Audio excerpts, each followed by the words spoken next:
Oui, alors bonjour, selon Edwin Bolembaga émission Oyoyo, ngai ndeko na bino Edwa Kushika na yeso poto solaga ndenge ezalaka kaka d'habitude.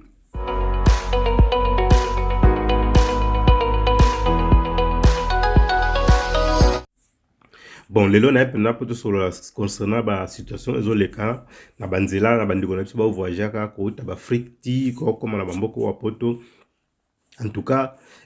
c'est à conseiller quoi. Banzela mingi bandeko na biso baleka mpena soki totali mpena eza trop risquant que faut totala mwa moke banzela wana ndeni ya kotambola, surtout na kosala appel mingi na ba oyo baza kosala bavoyage wana bosala yango mingi banzela wana ntango oza bino moko, mais bosala yango na babebe te yo oza na bariske nanu en plus oza so na bebe no na pembeni lisusu. En tout cas ezosala mpena mawa mingi, donc esengo te.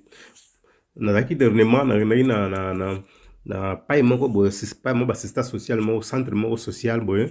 ko somo ba renseignement moko koyebaka ba situation ndeni bamongendaka mpona bandeko bazoya,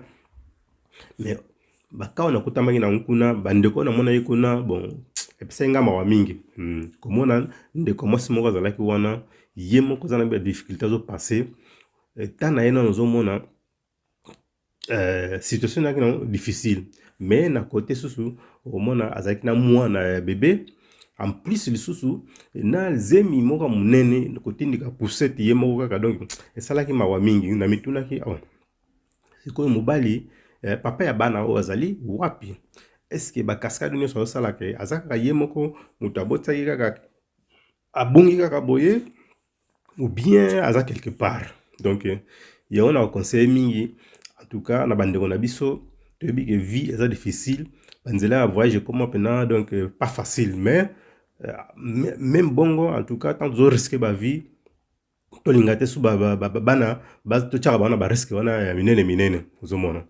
Bon, surtout susu makambo ya koevite ozoyela banzela moko eza risquant koya so na bazemi ya minene ozomona. Toyebi ke na banzela wana baréalité eza mosusu oyo biso toza bakote oyo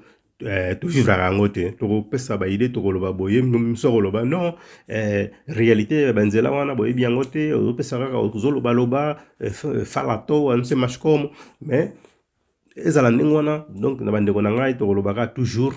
boyeba koevitaka makambo ya bazemi ozomona.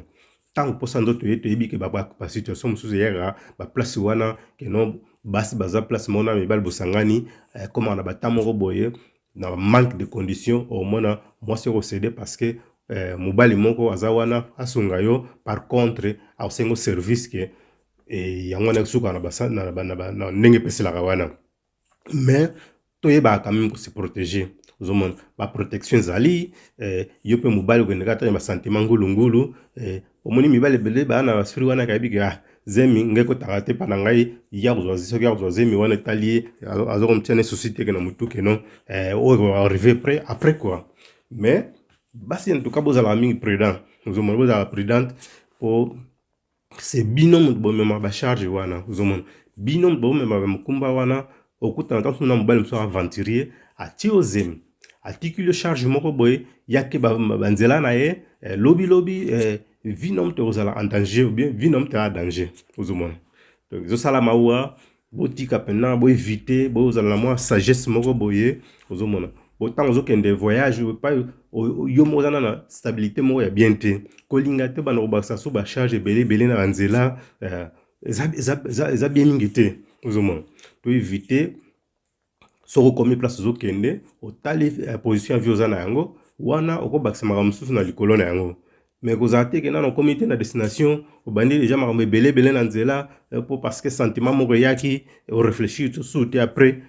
voilà quoi. Même na bandeko so mibali botika bozala na mitema wana te ya kokomisaka basere na biso na baeta wana oyo bakomaka na yango ozomona. Kotya bango badifficulté moko boye po okokanisake eza rien à voir na ngai akende kokemba so okemba, mais eza déjà esprit moko mabe ozomona. Sunga ndeko na so omona kosonga ye ozomona, mais koyaka te na esprit wana keno songa na bambongo en tout cas fona abize na mwasi nyonso nakutana na ye parce que c'est moi qui a d'argent, mais eza pena bien te ozomona. po mwasi wana ozosala ndenge wana aza mpe ndeko na yo ozomona ozosala mpa na ye comme mpe ndeko na yo mpe soki okutami na likambo wana ndenge wana en tout cas eza esengo te totika babiloko wana. Et voilà quoi, likambo wana alobaka yango wana mpo oyo namonaki mpenza esalaki bien te. Donc eza eloko mo foto olobela yango mpe ere moko boye bandeko bana banzela ya bavoyage en tout cas bozala mwa moke mayele en tout cas bana mibali bosunga bandeko na bino ya basi osala bien mingi quoi ozomona. Voilà quoi wana aloba yango wana bambote ya mingi na bao balandaka ngai napesi bambote na bamasa na ngai bana wondo manini mancox na Finlande donc Dokis Moïse le Sauveur na kati ya Panama na France boze belé napesi susu Zikitolo Zikitolo na kati ya Lyon kuna pe bambote no yango wana vie na nga toujours C8 na kati ya Bruxelles na mama Pelazi bambote na bino vie DVR na kati ya Berlin bambote na ope Losako quoi et tout le monde quoi tout le monde bamasa to bayebi ngai bambote na bino mpona lelo na soki awawa bon à suivre quoi bye yo.